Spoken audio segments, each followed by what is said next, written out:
नमस्कार, आप देख रहे हैं चौकस भारत और मैं ब्रजेंद्र। विधानसभा चुनाव को कुछ महीने और रह गए बिहार में, लेकिन उससे पहले जितने भी राजनेता हैं, सांसद हो या फिर विधायक, अपने बयान देने से पीछे नहीं हट रहे हैं। पप्पू यादव जो कांग्रेस के सांसद हैं, आज पटना एयरपोर्ट पर जैसे ही उनका आगमन हुआ, एक बड़ा बयान दे दिए हैं कि अगर बिहार में कोई दलित मुख्यमंत्री बनता है तो इसमें हर्ज क्या है। इसके साथ ही और भी कई बयान, चाहे वो वक्फ बिल बोर्ड को लेकर हो या फिर अन्य कई मुद्दे हो, इस पर भी उन्होंने जोरदार हमला किया है सत्ता पक्ष के लोगों पर। कहा है ये सारा सियासत का खेल है और इसके जद में जितने भी सियासतदान हैं वो आते नजर आ रहे हैं। अरे भैया, और पत्रकारें लोग सेकुलर नॉन सेकुलर तय कीजिएगा। हम तो कही दिए हैं नीतीश कुमार के 90% बड़े नेता हैं। बीजेपी के साथ उनका दूध मिश्री का रिश्ता हो गया,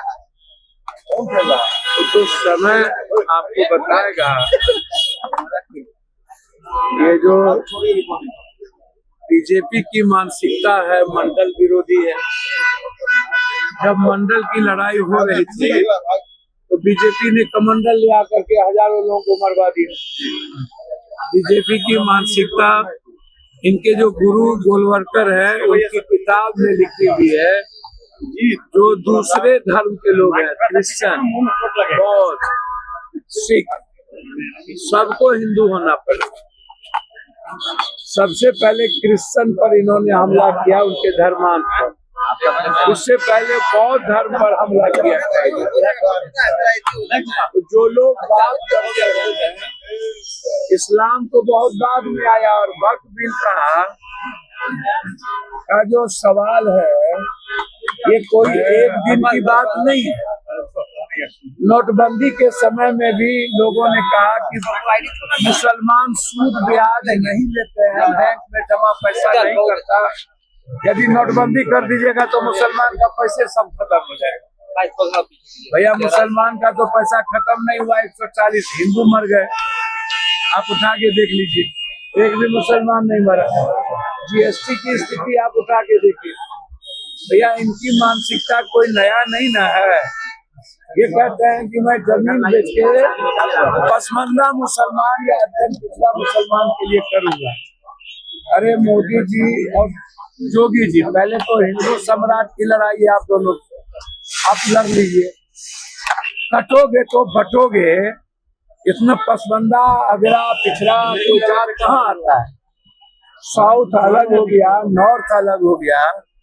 आपके व्यवहार से आपसे हम पूछते हैं, आपने कहा मुसलमान मशीन है बच्चा पैदा करने और कपड़े से पहचाने जाते हैं। उनमें एक भी मुसलमान का दुकान नहीं लगेगा। आप उठाइए ना।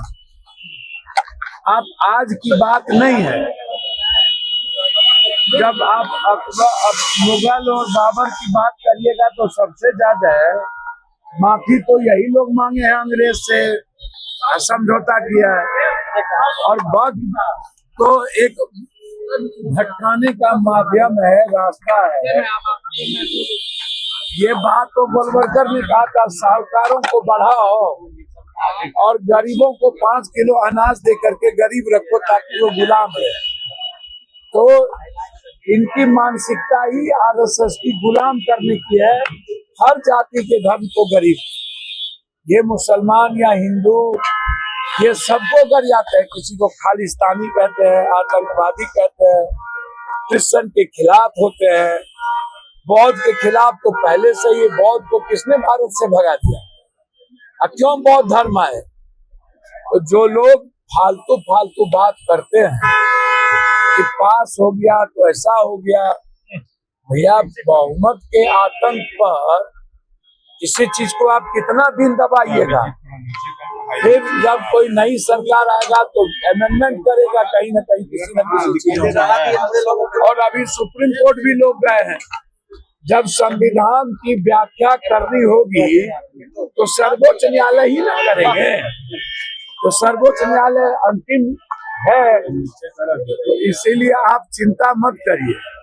आप लोग सेकुलर नॉन सेकुलर कोई नहीं रहा, सियासत और सत्ता के लिए सब पागल है, और ये वक्फ बिल बोर्ड भी सियासत का है। टैरिफ पर बात आप करते ही नहीं है कि हिंदुस्तान के किसान का अब क्या होगा, हिंदुस्तान की इकोनॉमी का क्या होगा। छोटा छोटा देश टैरिफ के खिलाफ ट्रम्प के को चुनौती दे दिया, और हमारा देश चुपचाप कौन बैठा हुआ। हम चीन की बात करते ही नहीं कि चीन में जमीन हमारा लिया जा रहा है, क्या होगा। हम बात करते ही नहीं है कि पूजा का सामान महंगा हो गया और फल सब्जी उस पर, कि पूजा जब आता है तो सामान महंगा क्यों हो जाता है, पूजा करने वाला बर्तन महंगा क्यों हो जाता है।